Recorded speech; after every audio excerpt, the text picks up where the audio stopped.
에스겔 23장 22절에서 35절까지 교독하겠습니다. 그러므로 오홀리바야, 주 여호와께서 이같이 말씀하셨느니라.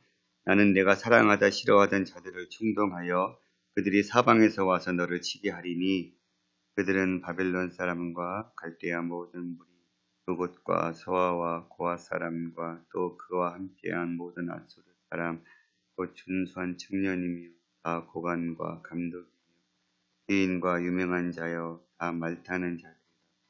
그들이 무기와 병거와 수레와 크고 작은 방패를 이끌고 후구 쓴 군대를 거느리고 치러와서 너를 애워싸리라. 내가 재판을 그들에게 맡긴즉 그들이 그들의 법대로 너를 재판하리라. 내가 너를 향하여 질투하리니 그들이 분내어 내 코와 귀를 깎아버리고 남은 자를 칼로 엎드려뜨리며 내 자녀를 빼앗고 그 남은 자를 불에 사르며 또 내 옷을 벗기며 내 장식품을 빼앗을지라. 이와 같이 내가 내 음란과 애굽 땅에서부터 행함하던 것을 그치게 하여 너로 그들을 향하여 눈을 들지도 못하게 하며 다시는 애굽을 기억하지도 못하게 하리라. 주 여호와께서 이같이 말씀하셨느니라. 나는 내가 미워하는 자와 내 마음에 싫어하는 자의 손에 너를 붙이리니 그들이 미워하는 마음으로 내게 행하여 내 모든 수고한 것을 빼앗고 너를 벌거벗은 몸으로 두어서 내 음행에 벗은 몸 곧 내 음란하며 행음하던 것을 드러낼 것이라.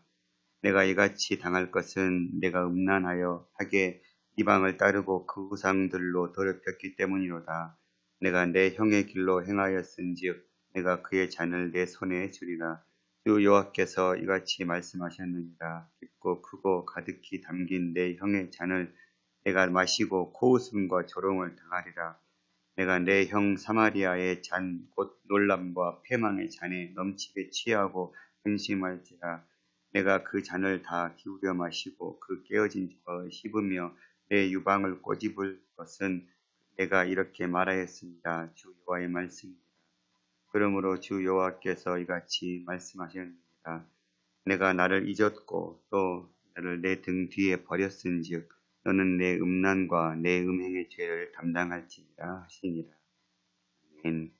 에스겔서 23장에서는 사마리아와 북이스라엘 사마리아와 남유다 예루살렘을 향해서 오홀라, 오홀리바라는 말을 통해서 사마리아와 예루살렘을 비유하고 있습니다. 오홀라라는 말은 오헬이라는 말이 장막이라는 말이거든요. 거기에 3인칭 단수가 붙어서 오홀리 하면 그녀의 장막이라는 뜻이고요. 오홀리바는 그녀의 장막이 그 안에 있다 이런 뜻입니다. 중요한 건 그 오홀라를 얘기할 때 그 오홀라가 바로 사마리아라고 말씀했고 그 오홀리바는 예루살렘이다 라고 말씀했습니다. 그러면서 그 사마리아인 오홀라가 온갖 음행의 죄악들, 우상의 죄악들을 행함을 보고도 동생인 오홀리바는 형의 모습을 보고도 돌이키지 않고 오히려 형보다 더한 우상과 음행의 길을 걸었고 그로 인해서 멸망당할 수밖에 없었다. 이 이야기를 에스겔 선지자에서 전해주고 있는 것이지요. 오늘 본문 말씀에도 보면 하나님께서 네가 사랑하다 싫어한 자들을 충동하여 즉 이스라엘 백성 예루살렘은 나라가 멸망을 앞두고 있을 때 하나님을 의지하고 돌이키기보다는 바벨론을 의지해야 하느냐 애굽을 의지해야 하느냐 정치적인 싸움만 싸우고 있었죠. 그래서 이 어려운 난국을 어느 민족을 의지해야 풀어갈 수 있는가 그렇게 그들이 의지했던 나라들이 결국은 하나님은 사랑하다 싫어하던 자들 바벨론이나 애굽들을 충동해서 그들이 사방에 와서 너를 치게 할 것이다 얘기하고 있습니다. 그렇게 치게 한 이유는 30절에 보면 내가 이같이 당할 것은 내가 음란하게 이방을 따르고 그 의상들로 더럽혔기 때문이다. 이스라엘 백성들 전체가 사마리아와 예루살렘이 하나님을 버리고 온갖 우상을 섬기고 하나님이 아닌 눈에 보이는 열방들을 의지했기 때문에 하나님은 심판할 수밖에 없다. 그래서 그들에게 심판의 권세를 맡기셨다라고 이야기하고 있습니다. 특별히 북이스라엘의 왕들의 마지막 평가는 늘 똑같은 평가였습니다. 여로보암의 길로 행하였더라. 그 여로보암의 길은 르호보암과 여로보암이 나라를 나누어 가질 때 여로보암은 남쪽 예루살렘의 성전으로 향하는 백성들의 마음을 돌이키기 위해서 베델과 단에다가 산당을 지었고 이곳이 하나님을 예배하는 예배 성전이고 거기에 온갖 당을 만들어 놓고 하나님이다 하면서 베델과 산당에서 하나님이 아닌 비슷한 날짜도 변경하고 온전한 아론의 제사장도 아닌 아무나 제사장을 세우고 그렇게 하나님을 섬기는 것처럼 보이지만 그러나 하나님이 아닌 비슷한 죄를 짓게 하는 온전히 하나님만을 향하게 하는 정치가 아니라 비슷하게 하나님을 섬기는 것처럼 보였지만 그러나 하나님이 아닌 걸 섬기는 이 죄악을 시작하게 했던 장본인이 바로 이 여로보암이었거든요. 근데 그 이후에 모든 왕들은 그 여로보암의 길로 행하였다. 즉 하나님을 섬기는 것처럼 겉으로는 보이지만 하나님이 아닌 온갖 우상을 섬겼던 그 여로보암의 길을 모든 왕들이 따라 행했다라는 평가였겠죠. 그 북이스라엘 사마리아가 걸어갔던 그 길을 남쪽 예루살렘은 보고 듣고 깨달았음에도 불구하고 타산지석을 삼지 않고 도리어 자신들도 또한 마지막 북이스라엘이 722년에 아수르에 멸망할 때 이미 그 멸망을 보고도 남쪽 유다는 586년에 그 멸망을 형이었던 사마리아가 하나님을 등지고 우상을 섬긴 그 결과를 보았음에도 불구하고 여전히 그들은 똑같이 아우된 예루살렘은 지속적으로 계속해서 온갖 우상과 열방을 의지했던 죄악을 그들은 보여주었죠. 결국 35절에 보면 주 여호와께서 이같이 말씀하셨느니라 내가 나를 잊었고 또 나를 내 등 뒤에 버렸다. 말씀 묵상하면서 이 단어가 참 가슴 깊이 새겨지더라고요. 내가 나를 잊었고 나를 내 등 뒤에 하나님 입장에서는 참 에스겔 23장 시작할 때도 내가 그 애굽에 있었을 때부터 그들은 음행하는 자들이었다. 그러니까 하나님께서 애굽에 있었던 이스라엘 백성들을 구원해야 된 어떤 당위성이나 그들이 정직한 삶이나 구원해내야 될 어떤 그런 삶을 살지 않았다는 것이죠. 애굽에 있을 때부터 그들은 음행을 저질렀고 우상을 섬겼던 그들이었는데 그 약속을 기억하셔서 하나님은 그들을 건져내어 주셨는데 그들은 그 하나님을 잊어버리고 자기 등 뒤에 하나님을 봐버리고 그 자기 백성이 그렇게 내 자식이 아비가 싫다고 아비를 잊어버리고 아비를 자기 자신의 삶의 등 뒤에 두어버리면 그 아비의 마음이 어떨까? 똑같이 하나님 아버지의 마음이 그렇게 사랑하셔서 택하시고 이끌었던 당신의 자녀들이 그 하나님을 잊어버리고 그 하나님을 자신들의 등 뒤에 버렸다. 즉 하나님은 내 신이 아니고 내가 의지할 분은 하나님이 아니십니다. 라는 결정이죠. 그런 결정, 그런 삶의 행동을 보신 하나님의 마음이 참 어떠셨을까?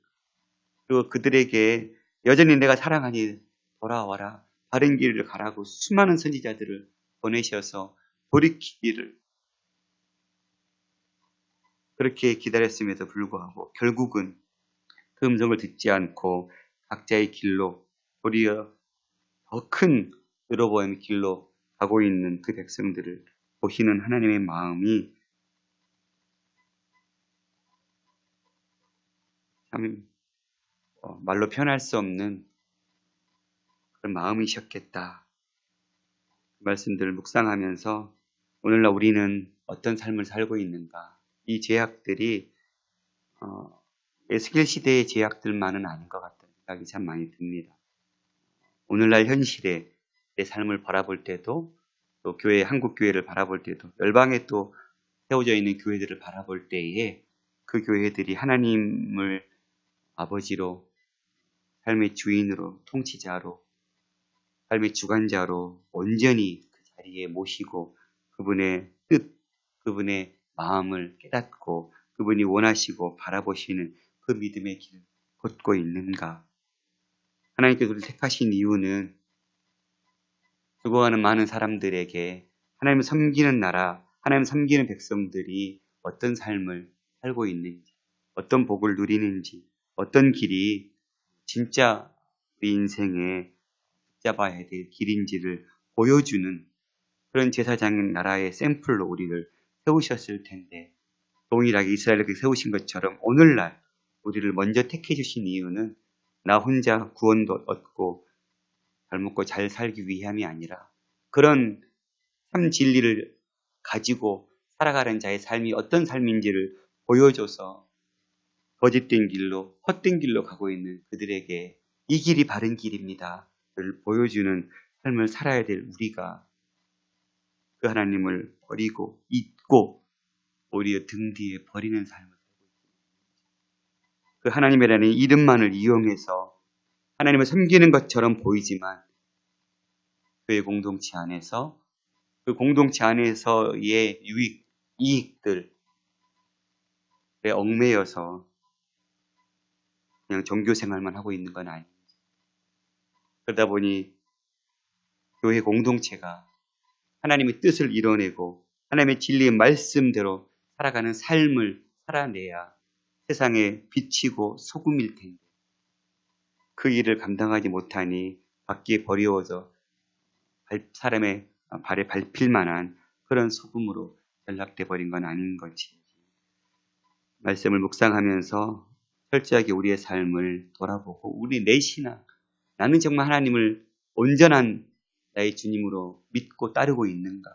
나는 그 하나님이 기뻐하시고 원하시는 그 삶을 살아내고 있는가? 우리 자신에게 묻고 또 내가 섬기는 공동체, 또 우리 한국에 세워진 많은 교회들, 열방에 세워진 교회들이 정말 이 믿음의 길을 걷고 함께 하나님의 마음을 깨닫고 하나님 나라를 이 땅에 세우는 일에 협력하는 그런 교회가 되기를 간절히 소망하면서 기도하는 하루가 되었으면 좋겠다라는 묵상들의 말씀들을 해보았었습니다. 그들이 의지했던 그 모든 것들이 결국은 그들의 발목을 애굽을 의지하고 바벨을 의지했을 때 도리에 의지했던 그 모든 자들이 무기와 병거와 수레와 크고 작은 방패를 이끌고 쏘고 쓴 군대를 거느리고 치러와서 너를 에워쌀 것이다. 니네가 그렇게 니네 보이는 것을 의지하게 바라봤던 것들이 도리어 너희를 삼키는 우리 눈에 보이는 것들을 의지하려고 하고 눈에 보이는 사람을 바라보려고 하는 이런 거짓된 모습들이 우리 안에, 내 안에 있음을 발견하고 철저하게 끊어내고 우리의 시선이 보이진 않지만 살아계신 그 하나님께만 내 믿음의 시선이 고정되어서 그 주님이 기뻐하시는 그 믿음의 삶을 살아낼 수 있는 저와 여러분이 될 수 있었으면 좋겠습니다. 기도하겠습니다. 살아계신 아버지 하나님, 그들이 나를 잊었고 나를 내 등 뒤에 버렸다고 말씀하신 아버지의 마음이 어떠하셨을까요? 이것이 에스겔 시대의만의 문제일까요? 오늘날 한국 교회를 바라보면서 주님이 이 마음을 품고 있지 않으실지 모르겠습니다. 오늘날 내 모습, 하나님을 믿는다고 하면서 따르고 있는 내 모습을 보면서 저에게 네가 나를 버렸고 네가 나를 잊었고 네가 나를 내 등 뒤에 버렸다 말씀하시지 않으실지 두렵습니다. 눈에 보이는 것들을 의지하고 따라갈 때가 얼마나 많은지 모르겠습니다. 내 삶이 내 것인 양 내가 원하고 내가 기뻐하는 대로 결정하고 내 삶을 끌어가고 있는 그런 것들의 모습들이 있지 않는지 모르겠습니다. 하나님, 이스라엘 백성들이 행했던 이 악한 일들을 우리가 말씀을 통해서 깨닫는데 우리도 오홀라의 행음한 모습을 보고도 돌이키지 않았던 오홀리바처럼 우리도 성경 속 이스라엘 백성들이 얼마나 하나님의 옳지 않은 길을 갔는지 보았으면서도 여전히 그 길을 걷고 있는 어리석은 모습을 비추고 있지는 않는지 철저하게 돌이키게 도와주시고 이 시대의 아버지의 마음을 알고 하나님이 기뻐하시고 바라보시는 그 길을 향하여 한 걸음 한 걸음 내디딜 수 있는 믿음의 사람들, 아버지의 마음을 이 시대에 시원케 해드리는 수습날의 얼음 냉수와 같이 아버지의 마음을 시원케 해드리는 그러한 삶을 살아낼 수 있도록 성령 하나님 우리를 붙잡아 주시고 늘 우리를 주의 말씀에 깨우치고 서서 복종시키는 삶을 살아낼 수 있도록 도와주옵소서.